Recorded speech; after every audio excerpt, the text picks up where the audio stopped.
সকলকে নমস্কাৰ জনাইছো। আমি এটা বিশেষ কথা লৈ খুব জৰুৰীভাৱে এখন প্ৰেছ মিট আমি দিব বিচাৰিলো, সেইকাৰণে আপোনালোকক ইয়ালৈ নিমন্ত্ৰণ জনাইছো। আমাৰ প্ৰথম কথাটো হ'ল যে যোৱাকালি CC2য়ে গুৱাহাটীত এখন সংবাদমেল সম্বোধন কৰিছে আৰু সেইখন সংবাদমেলত তেখেতলোকে কেইবাটাও স্পৰ্শকাতৰ বিষয়ৰ ওপৰত তেখেতলোকৰ মন্তব্য ৰাখিছে। CC2ৰ অধিকাৰ আছে যে জনজাতিসকলৰ সুৰক্ষিত ভৱিষ্যতৰ কাৰণে মাত মতা, আৰু তেখেতলোকে খিলঞ্জীয়া ভূমিপুত্ৰসকলৰ স্বাৰ্থ সুৰক্ষাৰ কাৰণে কথা কোৱাটো গণতান্ত্ৰিক ব্যৱস্থাত সেইটো যুক্তিসংগত। কিন্তু তাৰ লগতে অন্যান্য যিকেইটা জনগোষ্ঠীয়ে জনজাতিকৰণৰ মৰ্যাদাৰে অসমত জীয়াই থকাৰ পৰিৱেশটো ৰচনা কৰিব বিচাৰিছে, তাৰ বিৰুদ্ধে তেখেতলোকে যি ধৰণৰ বক্তব্য ৰাখিছে সেইটো অগণতান্ত্ৰিক আৰু অসাংবিধানিক কথা বুলি আমি বিবেচনা কৰিছোঁ। আৰু তেখেতলোকে বিশেষকৈ আদিত্য খাকলাই ডাঙৰীয়াই কেইটামান আনকনষ্টিটিউচনেল শব্দ ব্যৱহাৰ কৰিছে। এই কথাকেইটাৰ ওপৰত আমি তীব্ৰ বিৰোধিতা কৰিছোঁ আৰু এনেধৰণৰ কথাক আমি গৰিহণা জনাইছোঁ আৰু ধিক্কাৰ দিছোঁ। তেখেতে কৈছে যে বহুলভাৱে জনবহুল আৰু উন্নতিৰ শিখৰত থকা জনগোষ্ঠী, বিশেষকৈ আহোম জনগোষ্ঠীয়ে জনজাতিকৰণৰ মৰ্যাদা পাব নালাগে। তেখেতে এই ধৰণৰ বক্তব্য ৰাখিছে যে আহোম জনগোষ্ঠী বহুত ডেভেলপ, গতিকে এটা ডেভেলপ জনগোষ্ঠীক যদি জনজাতিৰ মৰ্যাদা দিয়া যায় তেতিয়াহ'লে এক্সিষ্টিং ট্ৰাইবেলবিলাকৰ অধিকাৰ খৰ্ব হ'ব। আকৌ তেখেতে এনেকৈও কৈছে যে আহোম জনগোষ্ঠীৰ সংগঠনবিলাকে অসমত জনজাতিকৰণ মৰ্যাদা নোপোৱাৰ আগতেই দাদাগিৰি কৰিছে, জনজাতিৰ এগেইনষ্টত আন্দোলন কৰিছে। এই ধৰণৰ ভুল বাৰ্তাৰে অসমৰ জনজাতীয় ৰাইজ আৰু জনগোষ্ঠীয় ৰাইজক বিভ্ৰান্ত কৰিব বিচাৰিছে। মই প্ৰথমেই ক্লিয়াৰ কৰি দিব বিচাৰিছোঁ, তেওঁ ক'বৰ দৰে আহোম জনগোষ্ঠীৰ কোনো নেতাই এই ধৰণৰ বিৰূপ মন্তব্য কৰা নাই। আৰু দ্বিতীয়তে, জনজাতিৰ এগেইনষ্টত আহোম জনগোষ্ঠীৰ মানুহে এই ধৰণৰ পদক্ষেপ হাতত লোৱা নাই। তেওঁ কথাৰ প্ৰসংগত কৈছে যে শিৱসাগৰ জিলা পৰিষদৰ চিটটো ST ৰিজাৰ্ভেশ্যন হোৱাৰ কাৰণে শিৱসাগৰত এক আন্দোলনমুখী পৰিৱেশৰ সৃষ্টি হৈছিল। টাই আহোম ছাত্ৰ সন্থাই আৰু টাই পাই ইয়াত প্ৰতিবাদ কৰিছিল। কিন্তু তেওঁ জনাটো ভাল যে আমি টাই আহোম ছাত্ৰ সন্থাই সম্পূৰ্ণৰূপে তাক সমৰ্থন দিছিলোঁ আৰু আমি বন্ধটো উঠাই লৈছিলোঁ। আমি বন্ধ দিবলৈ দিয়া ইয়াত নাছিলোঁ, গতিকে আমি দাদাগিৰি কেতিয়াও কৰা নাই। আৰু জনজাতীয় ৰাইজক আমি লগত লৈ কামবিলাক কৰিছিলোঁ। তেওঁ হয়তো জ্ঞাত নহয় বা তেওঁ খবৰ ৰখা নাই যে যেতিয়া শিৱসাগৰৰ দলপাত এগৰাকী জনজাতীয় মিচিং সম্প্ৰদায়ৰ ছোৱালীক যেতিয়া ভাৰতীয় সেনা বাহিনীৰ দ্বাৰা নিৰ্যাতিত কৰা হৈছিল, তাৰ বিৰুদ্ধে সদৌ টাই আহোম ছাত্ৰ সন্থাই শিৱসাগৰত এক প্ৰতিবাদমুখৰ পৰিৱেশ সৃষ্টি কৰিছিল আৰু সকলোকে লগত লৈ এক আন্দোলন কৰিছিল, যাৰ কাৰণে এই জনজাতীয় আমাৰ ভগ্নীগৰাকীয়ে ন্যায় পাবলৈ সক্ষম হৈছিল আৰু তেওঁ চৰকাৰী চাকৰিত নিয়োজিত হৈছিল। আৰু পিছত এই যিজন সেনা বাহিনীয়ে এই ধৰণৰ কৰ্মকাণ্ড কৰিছিল তেখেতৰ ওপৰত একশ্যন লোৱা হৈছিল। এই কথাকেইটা আমি সংবাদ মাধ্যমৰ জৰিয়তে আদিত্য খাকলাই ডাঙৰীয়া আমি জনাই দিব বিচাৰিছোঁ, আৰু লগতে জনজাতীয় ৰাইজ আৰু জনগোষ্ঠীয় ৰাইজক এই বাৰ্তাটো দিব বিচাৰিছোঁ যাতে ভুল বাৰ্তাৰে আমাৰ মাজত বিভেদৰ ৰাজনীতি নকৰে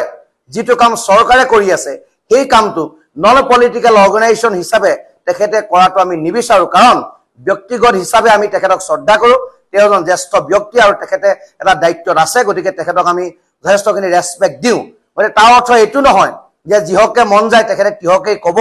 আৰু আমাৰ মাজত বিভাজনমুখী কাণ্ড কাৰখানাৰ জৰিয়তে এক পৰিৱেশ ৰচনা কৰিব তেওঁ দ্বিতীয় কথা কৈছে যে আহোমসকল যিহেতু আগবঢ়া গতিকে এটা সোশিও ইকোনমিক সার্ভে হতে তেখেতে বিচাৰিছে আৰু আমিও কৈছো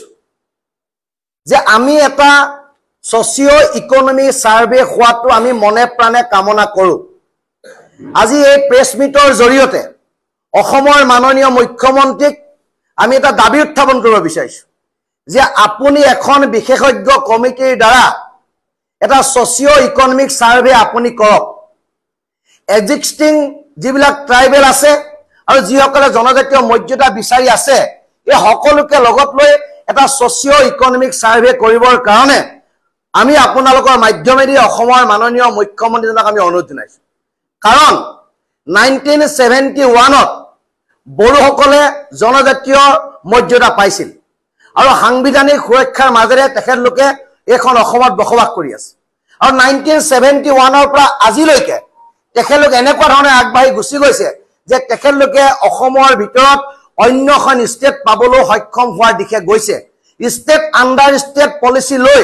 তেখেতলোকে আগবাঢ়িছে আৰু সেই কাৰণে বিটিএডি গঠন কৰিছে আৰু যদি গৃহ আৰু ফাইনেন্স ডিপাৰ্টমেণ্টটো তেখেতলোকৰ হাতলৈ গুচি যায় তেতিয়া সম্পূৰ্ণ ৰূপে বড়োলেণ্ড সেপাৰেট হৈ গুচি যাব আৰু ষ্টেট আণ্ডাৰ ষ্টেট পলিচিৰ দ্বাৰা সেই কামটো কৰি থকা হৈছে আৰু 1971ৰ পৰা আজিলৈকে বড়োসকলে ইকোনমি সোশিয়েল ইকোনমি দিশত কিমান দূৰ আগবাঢ়িছে তাৰ এটা সেন্সাস হ'ব লাগে বুলি আপোনালোকৰ মাধ্যমেদি অসমৰ মুখ্যমন্ত্ৰী ডাঙৰীয়াক আমি দাবী জনাইছো আৰু তাৰ লগতে আমি সোশিও ইকোনমিক সাৰ্ভেটো comparison between Ahom and Bodo এইটো হোৱাটো আমি বিচাৰো আমি কৈছো যে historical status current recognition economic development income employment and economic activities এইকেইটাৰ ওপৰত কম্প্ৰিহেনশ্যনটো হ'ব লাগে বড়ো এণ্ড আহোম আৰু সম্পূৰ্ণ সাইণ্টিফিকেলি আৰু ষ্টেটিষ্টিকেলি এই কামটো হ'ব লাগে বুলি আমি অসমৰ মাননীয় মুখ্যমন্ত্ৰীজনক বিনম্ৰতাৰে অনুৰোধ জনাইছো আৰু আদিত্য খাকলাই ডাঙৰীয়াই যিটো প্ৰস্তাৱ দিছে সেই প্ৰস্তাৱটোক পূৰ্ণ সমৰ্থন জনাই এক্সিস্টিং ট্ৰাইবেল আৰু যিসকলে জনজাতিৰ মৰ্যাদা বিচাৰি আছে তেখেতলোকৰ মানত সোশিও ইকোনমিক সাৰ্ভেটো হ'ব লাগে বুলি কৈছো আৰু তাৰ লগে লগে comparison between Ahom and Bodo আমাৰ মাজত এটা ইকোনমিক সাৰ্ভে হ'ব লাগে যে 1971ৰ পৰা আজিলৈকে বড়োসকলে কি পালে এই কথাটো আমি জানিব লাগে আৰু আহোমসকলৰ প্ৰেজেন্ট ষ্টেটাছটো অসমৰ ৰাইজে জানিব লাগে দ্বিতীয় এটা কথা তেখেতলোকে কৈছে আহোম ডেভেলপ যে আমি কৈছো যে আহোমে যেতিয়া অসমত যেতিয়া মনাৰ্কি গভৰ্ণমেণ্ট আছিল তেতিয়া মনাৰ্কি আছিল তেতিয়া ৰাজতন্ত্ৰ আছিল ৰাজতন্ত্ৰৰ সেই সময়ত জিঅ'গ্ৰাফিকেল সিস্টেমটো বেলেগ আছিল আজি জিঅ'গ্ৰাফিকেল সিস্টেমটো বেলেগ সেই সময়ত আহোম ডেভেলপমেণ্টৰ হাইট আছিলে নাই সেই কথাটো সকলোৱে জানে আজি তাৰিখৰ ষ্টেটাছটো বিফৰ আফটাৰ ইণ্ডিপেণ্ডেন্স আমাৰ কি ষ্টেটাছ সেই কথাটো জানিবৰ কাৰণে অসমৰ ৰাইজ উদ্গ্ৰীৱ হৈ আছে গতিকে চৰকাৰক আমাৰ ফালৰ পৰা এই দাবীটো আমি উত্থাপন কৰিছো দ্বিতীয় এটা কথা তেখেতে কৈছে যে আহোমে ক'ব লাগে যে 620টা বছৰ আহোমে ৰাজত্ব কৰা নাই আমি কৈছো আমি 620টা বছৰ অসমৰ ৰাজত্ব কৰিছো যেটো মনাৰ্কি গভৰ্ণমেণ্ট আছিল কিন্তু সেই সময়ত আমাৰ নীতি আদৰ্শ কি আছিল আমাৰ নীতি আদৰ্শ আছিল সাম্যবাদ আৰু সমাজবাদ সাম্যবাদ আৰু সমাজবাদৰ অৰ্থটো যদি আদিত্য খাকলাই ডাঙৰীয়াই বুজি পায় তেতিয়ালে তেখেতে এই ধৰণৰ কথাকাণ্ডৰ মাজেৰে আহোম জনগোষ্ঠীৰ সমালোচনাৰ টাৰ্গেট কৰি নললে হয় আৰু তেখেতক মই বিনম্ৰতাৰে জনাব বিচাৰিছো যে আহোম জনগোষ্ঠীৰ ৰাইজে যদি সেই সময়ত আগ্ৰাসী মনোভাৱেৰে আক্ৰমণ কৰা সেই আক্ৰমণকাৰী সকলক 17 বাৰকে যদি ৰোধ নকৰিলে হয় তেলে অসমৰ পৰিৱেশ আৰু পৰিস্থিতি অসমৰ কালচাৰ অসমৰ ভাষা অসমৰ কৃষ্টি অসমৰ বায়োডাইভাৰ্চিটি সকলোবিলাকৰ ক্ষেত্ৰত পৰিৱৰ্তন আহিল হয় মানে এই কথাটো তেখেতে জনাটো খুবেই প্ৰয়োজন আছে আজি আমি কৈছো যে তেওঁ কৈছে যে আহোমৰ মুখ্যমন্ত্ৰীজন নাই বুলি তেখেতলোকে কক আহোমৰ কেবিনেট মিনিষ্টাৰ নাই বুলি তেখেতলোকে কক আহোমৰ MP নাই বুলি তেখেতলোকে আমি কৈছো আহোমৰ মুখ্যমন্ত্ৰী আছিল আহোমৰ MP আছিল আহোমৰ মুখ্য ন্যায়াধীশ আছিল আহোমৰ অধ্যক্ষ আমাৰ বিধানসভাৰ অধ্যক্ষ আছিল হে কথা কিন্তু আপোনালোকে মোক এটা কথা কওক যে বড়োসকলৰ কি তেনেকুৱা ব্যুৰক্ৰেচি নাছিল নেকি মই নামকেইটা কৈ হৈছো যে হৰিশংকৰ ব্ৰহ্ম was the 19th chief election commissioner of India তেখেতে কনস্টিটিউশনাল এটা পদত তেওঁ 2015 চনত আছিল যে এই কথাটো জানো মিছা হ'ব দ্বিতীয় কথা ৰূপনাথ ব্ৰহ্ম তেখেতে 1938 বা 1967 তেখেতে কেবিনেট হিচাপে অসমত আছিল তেওঁ মন্ত্ৰিত্ব গ্ৰহণ কৰিছিল আৰু হি ওয়াজ দা ফাৰ্ষ্ট MLA অফ বড়ো মানে এই কথাটো তেখেতলোকে ভুলকে ৰিয়েকশন কৰিব নালাগে আৰু দ্বিতীয় এটা কথা যে বিশ্বজিৎ দৈমাৰী কোন আছিল বিধানসভাৰ অধ্যক্ষ আছিল আৰু বিশ্বজিৎ দৈমাৰী ৰাজ্যসভাৰ কি আছিল সাংসদ আছিল দ্বিতীয়তে ৰঞ্জিত শেখৰ মুছাহাৰী তেওঁ ফৰ্মাৰ গভৰ্ণৰ আছিল মেঘালয়ৰ গতিকে এই ধৰণৰ কথা বতৰাবিলাকৰ মাজত এটা তেখেতলোকে মানুহৰ মাজত সন্দেহৰ সৃষ্টি কৰিব নালাগে যে আজি তেখেতলোকে কৈছে যে আহোমৰ মিনিষ্টাৰ আছিল আহোমৰ MLA আছিল সব আছিল কিন্তু আমি যিকেইজনৰ নাম কৰো তেখেতলোক কোন আছিল যে জনজাতীয় লোকসকলৰ মুখ্যমন্ত্ৰী কি অসমত নাছিল যে সৰ্বানন্দ সোণোৱাল অসমৰ কোনটো জনগোষ্ঠীৰ ৰিপ্ৰেজেন্ট কৰি মুখ্যমন্ত্ৰী হৈছিল ৰনোজ পেগু অসমৰ শিক্ষামন্ত্ৰী তেখেতে কোনটো জনজাতিৰ ৰাইজক প্ৰতিনিধিত্ব কৰিছে এই কথা বতৰাবিলাক আছে আজি প্ৰধান বৰুৱা MP হৈ আছে আজি আমি আকৌ কৈছো যে চৰণ বড়ো উৰুষা গুৰা ব্ৰহ্ম তেখেতলোকে প্ৰেজেন্ট কেবিনেট অসমৰ গতিকে এই কথা বতৰাবিলাকৰ মাজেৰে অসমৰ আহোম জনগোষ্ঠীৰ টাৰ্গেট কৰিব নালাগে সেইকাৰণে আমি কৈছো যে সোশিও ইকোনমিক ডেভেলপমেন্টৰ ওপৰত এটা সাৰ্ভে হ'ব লাগে in between Bodo and Ahom এই কথাটো আমি একচেপ্ট কৰিছো তেখেতৰ যি চ্যালেঞ্জ সেইটো আমি একচেপ্ট কৰিছো একচেপ্টটো অসম চৰকাৰ গ্ৰহণ কৰি এইটো ক'বলৈ গৈছে যদি এই সোশিও ইকোনমিক সাৰ্ভেটোত এইটো কথা ওলাব লাগিব যে যিসকল এক্সিস্টিং ট্ৰাইবেল আছে তেখেতলোকে এতিয়া ট্ৰাইবেল হৈ থাকিব পৰা ক্ৰাইটেৰিয়া আছে নে নাই সেই কথাটো অসমৰ ৰাইজে জানিব বিচাৰিছে আৰু সেইটো আমিও জানিব বিচাৰিছো গতিকে খুব ভাল কথা এটা কালি আমাৰ আদিত্য খাকলাই ডাঙৰীয়া কৈছে গতিকে তেখেতক এই কথাখিনি কোৱাৰ কাৰণে আমি ধন্যবাদ জ্ঞাপন কৰিব বিচাৰিছো আৰু দ্বিতীয় এটা কথা আমি আহিব বিচাৰিছো তেখেতে আকৌ কৈছে যে আহোম জনগোষ্ঠীৰ মানুহখিনিক আমি কেতিয়াও জনজাতিৰ মৰ্যাদা হিচাপে আমি পাব নিবিচাৰো আৰু তেখেতলোকে কৈছে এই মৰ্যাদা হিচাপে পালে আমাৰ বহুখিনি এফেক্ট হ'ব আৰু তেখেতলোকে অসমৰ কেইবাখনো জিলা তেখেতলোক আছে এতিয়া আমাৰ প্ৰশ্ন যে তোমালোকৰ আমি বড়ো জনগোষ্ঠীৰ ৰাইজে ভুল বুজিব নালাগে মই বিনম্ৰতাৰে অনুৰোধ কৰিছো আমি কাকো টাৰ্গেট ল'ব বিচৰা নাছিল আমি কৰাও নাই কিন্তু আদিত্য খাকলাই ডাঙৰীয়াই যেহেতু যোৱাকালি আহোম জনগোষ্ঠীটোক টাৰ্গেট কৰি কৈছে সেইকাৰণে মই কম্পেৰিজনটো আহোম আৰু বড়োৰ মাজত কৰিব বিচাৰিছো যে BTAD টোটেল এৰিয়া কিমান BTAD টোটেল এৰিয়া হ'ল 8970 স্কয়াৰ কিলোমিটাৰ আৰু তেখেতলোকৰ টোটেল 4খন জিলা তেখেতলোকৰ সংখ্যা গৰিষ্ঠ সেইটো যে কোকৰাঝাৰ চিৰাং বাক্সা আৰু ওদালগুৰি আৰু তাৰ লগতে এতিয়া তেওঁলোকে লাহে লাহে উত্তৰ অসম আৰু মধ্য অসমৰ ফালে তেওঁলোকে চাব বিচাৰিছে আৰু তাতো তেখেতলোকে ৰিজাৰ্ভেশন কৰিব বিচাৰিছে আৰু এটা অপ্ৰিয় সত্য কথা এই যে আদিত্য খাকলাই ডাঙৰীয়া যিবিলাক কথা কৈ থাকে এই কথাবিলাকৰ জৰিয়তে বড়ো জনগোষ্ঠীটোৰ এই যে জনজাতীয় লোকসকলৰ মাজত এটা ডমিনেট ক্যাৰেক্টাৰ আছে এই কথাটো সকলোৱে জানে যদি বড়ো জনগোষ্ঠীৰ ডমিনেট ক্যাৰেক্টাৰ নাথাকিল হয় তেতিয়ালে জনজাতীয় বেলেগ মানুহবিলাকৰ ক্ষেত্ৰত মন্ত্ৰী MLA কিয় নহয় কিয় কেবিনেট মিনিষ্টাৰ তেওঁলোকৰ পৰা নহয় যদি আপুনি আদিত্য খাকলাই ডাঙৰীয়া আপুনি যদি কথাবিলাক শুনিছে আপুনি শুনক যে আপুনি আমাক এটা কথা কওক যে আপুনি ট্ৰাইবেল বেল্ট এণ্ড ব্লকৰ কিমান বিলাক মাটি সুৰক্ষা কৰিবলৈ আজিলৈকে আপুনি সক্ষম হৈছে আপুনি সোনাপুৰ লিখিয়া এৰিয়া আপুনি ট্ৰাইবেল বেল্ট এণ্ড ব্লকৰ মাটি আপুনি সুৰক্ষা কৰিব পাৰিছেনে ট্ৰাইবেল বেল্ট এণ্ড ব্লকত ডাঙৰ উদ্যোগ স্থাপন কৰিব পৰা নাযায় এইবিলাক আইনৰ বাধা আছে কনস্টিটিউশনাল বাধা আছে কিন্তু তাত কেনেকৈ ষ্টাৰ চিমেণ্টৰ কোম্পানী হৈছে তাৰ মালিক কোন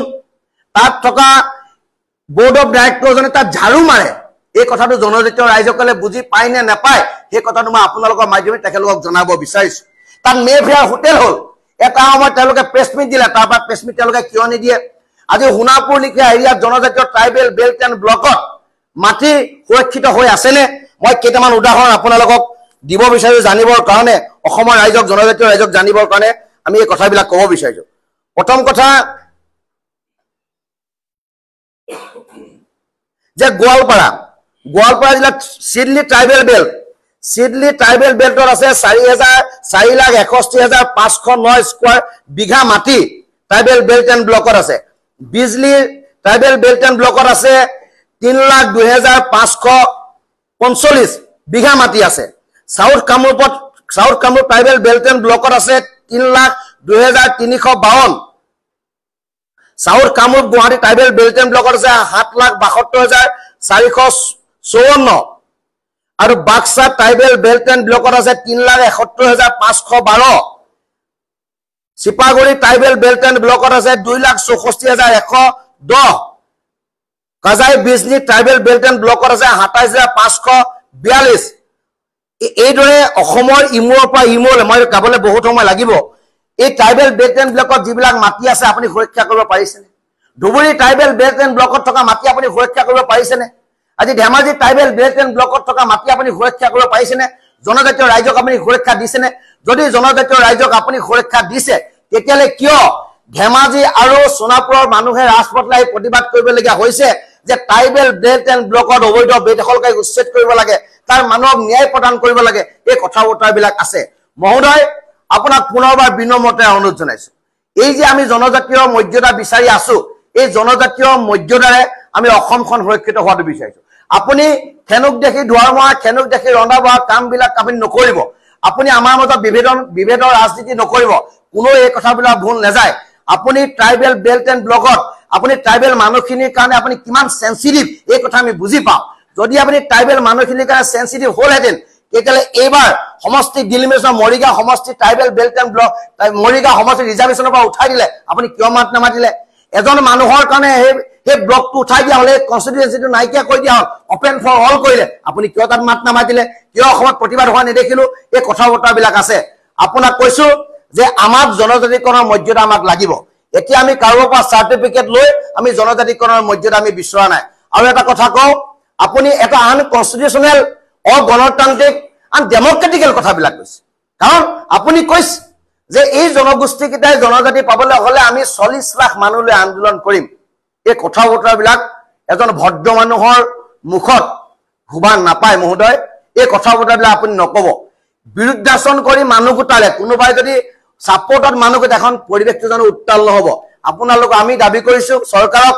আমি দাবী কৰিছো কনষ্টিটিউচনেল বেচিছত আপুনি যে অধিকাৰ ভোগ কৰি আছে সেই অধিকাৰ ভাৰতীয় সংবিধানৰ ওপৰত থাকি ভোগ কৰি আছে আৰু আমিও এই অধিকাৰ সংবিধানৰ গণ্ডিৰ ভিতৰত থাকি ভোগ কৰিছো গতিকে এই ধৰণৰ কথা বতৰাৰ মাজেৰে বিৰূপ প্ৰতিক্ৰিয়া সৃষ্টি নকৰিব আমি পুনৰবাৰ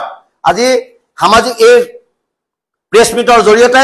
আপোনাক এই কথা বতৰাবিলাকৰ পৰা বিৰত থাকিবৰ কাৰণে অনুৰোধ জনাইছো আৰু তাৰ লগে লগে আপোনাক দাবী উত্থাপন কৰিছে যে এই ধৰণৰ বক্তব্যৰে অসমীয়া সমাজ জীৱনটো কলুষিত নকৰিব আপুনি ইয়াৰ পৰা বিৰত থাকক সকলোকে নমস্কাৰ জনাইছো আমি এটা বিশেষ কথা লৈ খুব জৰুৰীভাৱে এখন প্ৰেছ মিট আমি দিব বিচাৰিলো সেইকাৰণে আপোনালোকক ইয়ালৈ নিমন্ত্ৰণ জনাইছো আমাৰ প্ৰথম কথাটো হ'ল যে যোৱাকালি চিচিটুৱাই গুৱাহাটীত এখন সংবাদমেল সম্বোধন কৰিছে আৰু সেইখন সংবাদমেলত তেখেতলোকে কেইবাটাও স্পৰ্শকাতৰ বিষয়ৰ ওপৰত তেখেতলোকৰ মন্তব্য ৰাখিছে চিচিটুৱাৰ অধিকাৰ আছে যে জনজাতিসকলৰ সুৰক্ষিত ভৱিষ্যতৰ কাৰণে মাত মতা আৰু তেখেতলোকে খিলঞ্জীয়া ভূমিপুত্ৰসকলৰ স্বাৰ্থ সুৰক্ষাৰ কাৰণে কথা কোৱাটো গণতান্ত্ৰিক ব্যৱস্থাত হেতু যুক্তিসংগত কিন্তু তাৰ লগতে অন্যান্য যিকেইটা জনগোষ্ঠীয়ে জনজাতিকৰণৰ মৰ্যাদাৰে অসমত জীয়াই থকাৰ পৰিৱেশটো ৰচনা কৰিব বিচাৰিছে তাৰ বিৰুদ্ধে তেখেতলোকে যি ধৰণৰ বক্তব্য ৰাখিছে এটো অগণতান্ত্ৰিক আৰু অসংবিধানিক কথা বুলি আমি বিবেচনা কৰিছো আৰু তেখেতলোকে বিশেষকৈ আদিত্য খাকলাই ডাঙৰীয়াই কেইটামান আনকনষ্টিটিউচনেল শব্দ ব্যৱহাৰ কৰিছে এই কথাকেইটাৰ ওপৰত আমি তীব্ৰ বিৰোধিতা কৰিছোঁ আৰু এনে ধৰণৰ কথাক আমি গৰিহণা জনাইছোঁ আৰু ধিক্কাৰ দিছোঁ। তেখেতে কৈছে যে বহুলভাৱে জনবহুল আৰু উন্নতিৰ শিখৰত থকা জনগোষ্ঠী, বিশেষকৈ আহোম জনগোষ্ঠীয়ে জনজাতিকৰণৰ মৰ্যাদা পাব নালাগে। তেখেতে এই ধৰণৰ বক্তব্য ৰাখিছে যে আহোম জনগোষ্ঠী বহুত ডেভেলপ, গতিকে এটা ডেভেলপ জনগোষ্ঠীক যদি জনজাতিৰ মৰ্যাদা দিয়া যায় তেতিয়াহ'লে এক্সিষ্টিং ট্ৰাইবেলবিলাকৰ অধিকাৰ খৰ্ব হ'ব। আকৌ তেখেতে এনেকৈও কৈছে যে আহোম জনগোষ্ঠীৰ সংগঠনবিলাকে অসমত জনজাতিকৰণ মৰ্যাদা নোপোৱাৰ আগতেই দাদাগিৰি কৰিছে, জনজাতিৰ এগেইনষ্টত আন্দোলন কৰিছে। এই ধৰণৰ ভুল বাৰ্তাৰে অসমৰ জনজাতীয় ৰাইজ আৰু জনগোষ্ঠীয় ৰাইজক বিভ্ৰান্ত কৰিব বিচাৰিছে। মই প্ৰথমেই ক্লিয়াৰ কৰি দিব বিচাৰিছোঁ, তেওঁ ক'বৰ দৰে আহোম জনগোষ্ঠীৰ কোনো নেতাই এই ধৰণৰ বিৰূপ মন্তব্য কৰা নাই। আৰু দ্বিতীয়তে জনজাতিৰ এগেইনষ্টত আহোম জনগোষ্ঠীৰ মানুহে এই ধৰণৰ পদক্ষেপ হাতত লোৱা নাই। তেওঁ কথাৰ প্ৰসংগত কৈছে যে শিৱসাগৰ জিলা পৰিষদৰ চিটটো ST ৰিজাৰ্ভেশ্যন হোৱাৰ কাৰণে শিৱসাগৰত এক আন্দোলনমুখী পৰিৱেশৰ সৃষ্টি হৈছিল। টাই আহোম ছাত্ৰ সন্থাই আৰু টাই পাই ইয়াত প্ৰতিবাদ কৰিছিল। কিন্তু তেওঁ জনাটো ভাল যে আমি টাই আহোম ছাত্ৰ সন্থাই সম্পূৰ্ণৰূপে তাক সমৰ্থন দিছিলোঁ আৰু আমি বন্ধটো উঠাই লৈছিলোঁ। আমি বন্ধ দিবলৈ দিয়া ইয়াত নাছিলোঁ, গতিকে আমি দাদাগিৰি কেতিয়াও কৰা নাই। আৰু জনজাতীয় ৰাইজক আমি লগত লৈ কামবিলাক কৰিছিলোঁ। তেওঁ হয়তো জ্ঞাত নহয় বা তেওঁ খবৰ ৰখা নাই যে যেতিয়া শিৱসাগৰৰ দলপাত এগৰাকী জনজাতীয় মিচিং সম্প্ৰদায়ৰ ছোৱালীক যেতিয়া ভাৰতীয় সেনা বাহিনীৰ দ্বাৰা নিৰ্যাতিত কৰা হৈছিল, তাৰ বিৰুদ্ধে সদৌ টাই আহোম ছাত্ৰ সন্থাই শিৱসাগৰত এক প্ৰতিবাদমুখৰ পৰিৱেশ সৃষ্টি কৰিছিল আৰু সকলোকে লগত লৈ এক আন্দোলন কৰিছিল, যাৰ কাৰণে এই জনজাতীয় আমাৰ ভগ্নীগৰাকীয়ে ন্যায় পাবলৈ সক্ষম হৈছিল আৰু তেওঁ চৰকাৰী চাকৰিত নিয়োজিত হৈছিল। আৰু পিছত এই যিজন সেনা বাহিনীয়ে এই ধৰণৰ কৰ্মকাণ্ড কৰিছিল তেখেতৰ ওপৰত একশ্যন লোৱা হৈছিল। এই কথাকেইটা আমি সংবাদ মাধ্যমৰ জৰিয়তে আদিত্য খাকলাই ডাঙৰীয়া আমি জনাই দিব বিচাৰিছোঁ আৰু লগতে জনজাতীয় ৰাইজ আৰু জনগোষ্ঠীয় ৰাইজক এই বাৰ্তাটো দিব বিচাৰিছোঁ যাতে ভুল বাৰ্তাৰে আমাৰ মাজত বিভেদৰ ৰাজনীতি নকৰে। যিটো কাম চৰকাৰে কৰি আছে সেই কামটো নন পলিটিকেল অৰ্গেনাইজেশ্যন হিচাপে তেখেতে কৰাটো আমি নিবিচাৰোঁ, কাৰণ ব্যক্তিগত হিচাপে আমি তেখেতক শ্ৰদ্ধা কৰোঁ। তেওঁ এজন জ্যেষ্ঠ ব্যক্তি আৰু তেখেতে এটা দায়িত্বত আছে, গতিকে তেখেতক আমি যথেষ্টখিনি ৰেচপেক্ট দিওঁ। গতিকে তাৰ অৰ্থ এইটো নহয় যে যিহকে মন যায় তেখেতে তিহকেই ক'ব আৰু আমাৰ মাজত বিভাজনমুখী কাণ্ড কাৰখানাৰ জৰিয়তে এক পৰিৱেশ ৰচনা কৰিব। তেওঁ দ্বিতীয় কথা কৈছে যে আহোমসকল যিহেতু আগবঢ়া, গতিকে এটা ছ'চিঅ' ইকনমিক ছাৰ্ভে হোৱাটো তেখেতে বিচাৰিছে। আৰু আমিও কৈছোঁ যে আমি এটা ছ'চিঅ' ইকনমিক ছাৰ্ভে হোৱাটো আমি মনে প্ৰাণে কামনা কৰোঁ। আজি এই প্ৰেছ মিটৰ জৰিয়তে অসমৰ মাননীয় মুখ্যমন্ত্ৰীক আমি এটা দাবী উত্থাপন কৰিব বিচাৰিছোঁ যে আপুনি এখন বিশেষজ্ঞ কমিটিৰ দ্বাৰা এটা ছ'চিঅ' ইকনমিক ছাৰ্ভে আপুনি কৰক। এক্সিষ্টিং যিবিলাক ট্ৰাইবেল আছে আৰু যিসকলে জনজাতীয় মৰ্যাদা বিচাৰি আছে এই সকলোকে লগত লৈ এটা ছ'চিঅ' ইকনমিক ছাৰ্ভে কৰিবৰ কাৰণে আমি আপোনালোকৰ মাধ্যমেদি অসমৰ মাননীয় মুখ্যমন্ত্ৰীজনক আমি অনুৰোধ জনাইছোঁ। কাৰণ 1971ত বড়োসকলে জনজাতীয় মৰ্যাদা পাইছিল আৰু সাংবিধানিক সুৰক্ষাৰ মাজেৰে তেখেতলোকে এইখন অসমত বসবাস কৰি আছে। আৰু 1971ৰ পৰা আজিলৈকে তেখেতলোকে এনেকুৱা ধৰণে আগবাঢ়ি গুচি গৈছে যে তেখেতলোকে অসমৰ ভিতৰত অন্যখন ষ্টেট পাবলৈ সক্ষম হোৱাৰ দিশে গৈছে ষ্টেট আণ্ডাৰ ষ্টেট পলিচি লৈ তেখেতলোকে আগবাঢ়িছে আৰু সেইকাৰণে BTAD গঠন কৰিছে আৰু যদি গৃহ আৰু ফাইনেন্স ডিপাৰ্টমেণ্টটো তেখেতলোকৰ হাতলৈ গুচি যায় তেতিয়া সম্পূৰ্ণৰূপে বড়োলেণ্ড ছেপাৰেট হৈ গুচি যাব আৰু ষ্টেট আণ্ডাৰ ষ্টেট পলিচিৰ দ্বাৰা সেই কামটো কৰি থকা হৈছে আৰু 1971 পৰা আজিলৈকে বড়োসকলে ইকনমি ছ'চিয়েল ইকনমি দিশত কিমান দূৰ আগবাঢ়িছে তাৰ এটা সেন্সাস হ'ব লাগে বুলি আপোনালোকৰ মাধ্যমেদি অসমৰ মুখ্যমন্ত্ৰী ডাঙৰীয়াক আমি দাবী জনাইছো আৰু তাৰ লগতে আমি ছ'চিঅ ইকনমিক সাৰ্ভেটো comparison between Ahom and Bodo এইটো হোৱাটো আমি বিচাৰো আমি কৈছো যে historical status current recognition economic development income employment and economic activities এইকেইটাৰ ওপৰত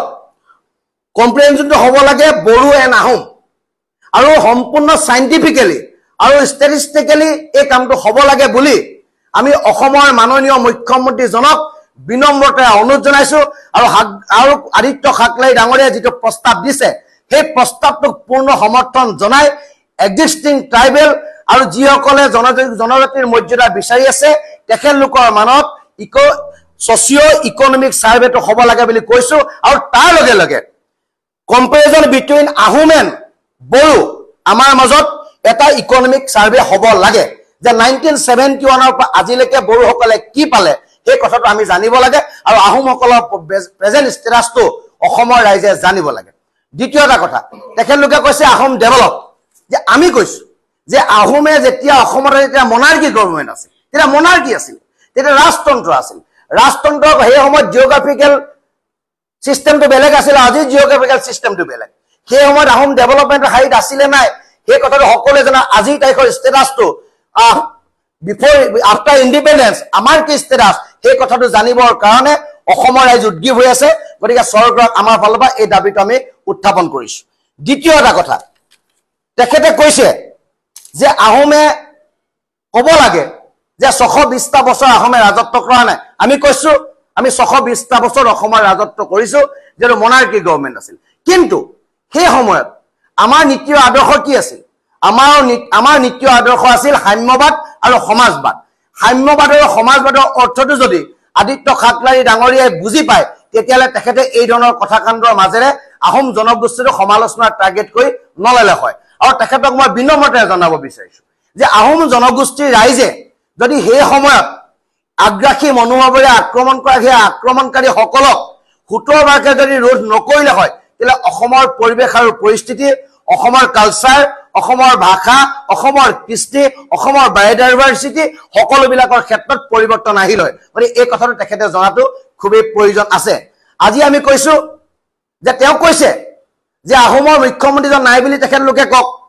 আহোমৰ কেবিনেট মিনিষ্টাৰ নাই বুলি তেখেতলোকে কওক আহোমৰ MP নাই বুলি তেখেতলোকে কওক আমি কৈছো আহোমৰ মুখ্যমন্ত্ৰী আছিল আহোমৰ MP আছিল আহোমৰ মুখ্য ন্যায়াধীশ আছিল আহোমৰ অধ্যক্ষ আমাৰ বিধানসভাৰ অধ্যক্ষ আছিল সেই কথা কিন্তু আপোনালোকে মোক এটা কথা কওক যে বড়োসকলৰ কি তেনেকুৱা ব্যুৰক্ৰেচি নাছিল নেকি মই নামকেইটা কোৱা হৈছে যে হৰিশংকৰ ব্ৰহ্ম was the 19th Chief Election Commissioner of India তেখেতে কনষ্টিটিউচনেল এটা পদত তেওঁ 2015 চনত আছিল যে এই কথাটো জানো মিছা হ'ব দ্বিতীয় কথা ৰূপনাথ ব্ৰহ্ম তেখেতে 1938 বা 1967 তেখেতে কেবিনেট হিচাপে অসমত আছিল তেওঁ মন্ত্ৰিত্ব গ্ৰহণ কৰিছিল আৰু হি ওয়াজ দা ফাৰ্ষ্ট MLA অফ বড়ো মানে এই কথাটো তেখেতলোকে ভুলকে ৰিয়েকশ্যন কৰিব নালাগে আৰু দ্বিতীয় এটা কথা যে বিশ্বজিৎ দৈমাৰী কোন আছিল বিধানসভাৰ অধ্যক্ষ আছিল আৰু বিশ্বজিৎ দৈমাৰী ৰাজ্যসভাৰ কি আছিল সাংসদ আছিল দ্বিতীয়তে ৰঞ্জিত শেখৰ মুছাহাৰী তেওঁ ফৰ্মাৰ গভৰ্ণৰ আছিল মেঘালয়ৰ গতিকে এই ধৰণৰ কথাবিলাকৰ মাজত এটা তেখেতলোকে মানুহৰ মাজত সন্দেহৰ সৃষ্টি কৰিব নালাগে যে আজি তেখেতলোকে কৈছে যে আহোমৰ মিনিষ্টাৰ আছিল আহোমৰ MLA আছিল সব আছিল কিন্তু আমি যিকেইজনৰ নাম কৰো তেখেতলোক কোন আছিল যে জনজাতীয় লোকসকলৰ মুখ্যমন্ত্ৰী কি অসমত নাছিল তে সৰ্বানন্দ সোণোৱাল অসমৰ কোনটো জনগোষ্ঠী ৰিপ্ৰেজেন্ট কৰি মুখ্যমন্ত্ৰী হৈছিল ৰনোজ পেগু অসমৰ শিক্ষামন্ত্ৰী তেখেতে কোনটো জনজাতিৰ ৰাইজক প্ৰতিনিধিত্ব কৰিছে এই কথা বতৰাবিলাক আছে আজি প্ৰধান বৰুৱা এমপি হৈ আছে আজি আমি আকৌ কৈছো যে চৰণ বড়ো উৰুষা গুৰা ব্ৰহ্ম তেখেতলোকে প্ৰেজেন্ট কেবিনেট অসমৰ গতিকে এই কথা বতৰাবিলাকৰ মাজেৰে অসমৰ আহোম জনগোষ্ঠীৰ টাৰ্গেট কৰিব নালাগে সেইকাৰণে আমি কৈছো যে সোশিও ইকোনমিক ডেভেলপমেন্টৰ ওপৰত এটা সাৰ্ভে হ'ব লাগে in between Bodo and Ahom এই কথাটো আমি একচেপ্ট কৰিছো তেখেতৰ যি চ্যালেঞ্জ সেইটো আমি একচেপ্ট কৰিছো একচেপ্টটো অসম চৰকাৰ গ্ৰহণ কৰি এইটো ক'বলৈ গৈছে যদি এই ইকোনমিক সোশিও ইকোনমিক সাৰ্ভেটোত এইটো কথা ওলাব লাগিব যে যিসকল এক্সিস্টিং ট্ৰাইবেল আছে তেখেতলোকে এতিয়া ট্ৰাইবেল হৈ থাকিব পৰা ক্ৰাইটেৰিয়া আছে নে নাই সেই কথাটো অসমৰ ৰাইজে জানিব বিচাৰিছে আৰু সেইটো আমিও জানিব বিচাৰিছো গতিকে খুব ভাল কথা এটা কালি আমাৰ আদিত্য খাকলাই ডাঙৰীয়া কৈছে গতিকে তেখেতক এই কথাখিনি কোৱাৰ কাৰণে আমি ধন্যবাদ জ্ঞাপন কৰিব বিচাৰিছো আৰু দ্বিতীয় এটা কথা আমি আহিব বিচাৰিছো তেখেতে আকৌ কৈছে যে আহোম জনগোষ্ঠীৰ মানুহখিনিক আমি কেতিয়াও জনজাতিৰ মৰ্যাদা হিচাপে আমি পাব নিবিচাৰো আৰু তেখেতলোকে কৈছে এই মৰ্যাদা হিচাপে পালে আমাৰ বহুখিনি এফেক্ট হ'ব আৰু তেখেতলোকে অসমৰ কেইবাখনো জিলা তেখেতলোক আছে এতিয়া আমাৰ প্ৰশ্ন যে তোমালোকৰ আমি বড়ো জনগোষ্ঠীৰ ৰাইজে ভুল বুজিব নালাগে মই বিনম্ৰতে অনুৰোধ কৰিছো আমি কাকো টাৰ্গেট ল'ব বিচৰা নাছিল আমি কৰাও নাই কিন্তু আদিত্য খাকলাই ডাঙৰীয়াই যেহেতু যোৱাকালি আহোম জনগোষ্ঠীটোক টাৰ্গেট কৰি কৈছে সেইকাৰণে মই কম্পেৰিজনটো আহোম আৰু বড়োৰ মাজত কৰিব বিচাৰিছো যে বিটিএডি টোটেল এৰিয়া কিমান বিটিএডি টোটেল এৰিয়া হ'ল 8970 স্কয়াৰ কিলোমিটাৰ আৰু তেখেতলোকৰ টোটেল 4খন জিলাত তেখেতলোকৰ সংখ্যা গৰিষ্ঠ সেইটো হৈছে কোকৰাঝাৰ চিৰাং বাক্সা আৰু ওদালগুৰি আৰু তাৰ লগতে এতিয়া তেওঁলোকে লাহে লাহে উত্তৰ অসম আৰু মধ্য অসমৰ ফালে তেওঁলোকে চাব বিচাৰিছে আৰু তাতো তেখেতলোকে ৰিজাৰ্ভেশ্যন কৰিব বিচাৰিছে আৰু এটা অপ্ৰিয় সত্য কথা এই যে আদিত্য খাকলাই ডাঙৰীয়া যিবিলাক কথা কৈ থাকে এই কথাবিলাকৰ জৰিয়তে বড়ো জনগোষ্ঠীটোৰ এই যে জনজাতীয় লোকসকলৰ মাজত এটা ডমিনেট ক্যাৰেক্টাৰ আছে এই কথাটো সকলোৱে জানে যদি বড়ো জনগোষ্ঠীৰ ডমিনেট ক্যাৰেক্টাৰ নাথাকিল হয়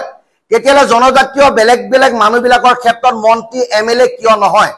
কিয় কেবিনেট মিনিষ্টাৰ তেওঁলোকৰ পৰা নহয় যদি আপুনি আদিত্য খাকলাই ডাঙৰীয়া আপুনি যদি কথাবিলাক শুনিছে আপুনি শুনক যে আপুনি আমাক এটা কথা কওক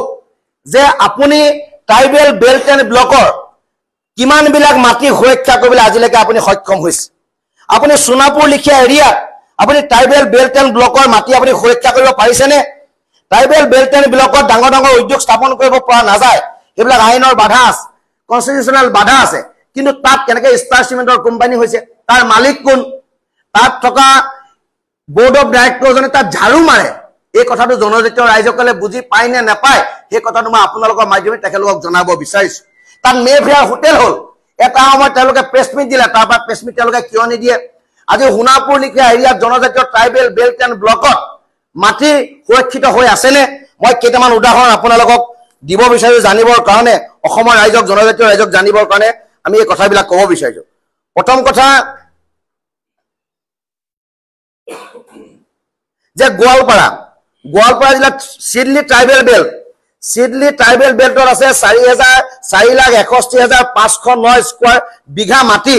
ট্ৰাইবেল বেল্ট এণ্ড ব্লকত আছে বিজলি ট্ৰাইবেল বেল্ট এণ্ড ব্লকত আছে 3,02,545 বিঘা মাটি আছে south Kamrup tribal belt and ব্লকত আছে 3,02,352 south Kamrup Guwahati tribal belt and ব্লকত আছে 7,72,454 আৰু বাক্সা ট্ৰাইবেল বেল্ট এণ্ড ব্লকত আছে 3,71,512 চিপাগুৰি ট্ৰাইবেল বেল্ট এণ্ড ব্লকত আছে 2,64,110 Kajai Bijni tribal belt and ব্লকত আছে 27,542 এইদৰে অসমৰ ইমূৰৰ পৰা ইমূৰলৈ মই গাবলৈ বহুত সময় লাগিব এই ট্ৰাইবেল বেল্ট এণ্ড ব্লকত যিবিলাক মাটি আছে আপুনি সুৰক্ষা কৰিব পাৰিছেনে ধুবুৰী ট্ৰাইবেল বেল্ট এণ্ড ব্লকত থকা মাটি আপুনি সুৰক্ষা কৰিব পাৰিছেনে